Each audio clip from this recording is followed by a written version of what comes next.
Hi viewers, అందరూ ఎలా ఉన్నారు? ఈ వీడియో మీకు నచ్చినట్లయితే సపోర్ట్ మీ.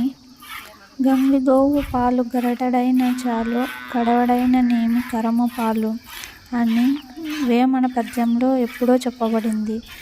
గోమాతను పూజించడం మన సాంప్రదాయం. ఇందులో సకల దేవతలు కొలువై ఉంటారు. బ్రిటిష్ వారు భారతదేశ సంపదను, వనరులను, వైభవాన్ని, అభివృద్ధి, మేధాశక్తిని, సంప్రదాయాన్ని, జీవన విధానాన్ని, మనుగడకు ప్రధాన కారణం గోవు అని తెలుసుకొని భారతీయులకు ఉచిత టీని పంపిణీ చేశారు. తర్వాత ఉచిత టీ పొడిని పంపిణీ చేశారు.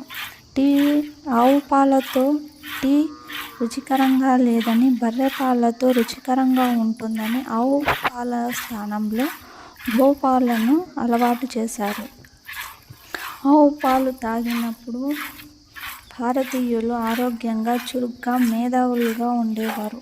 బర్రె పాలను తాగినప్పటి నుంచి అనారోగ్యం, మేధాశక్తి తగ్గడం, ఆయుష్క్షీణం, 100 సంవత్సరాల నుండి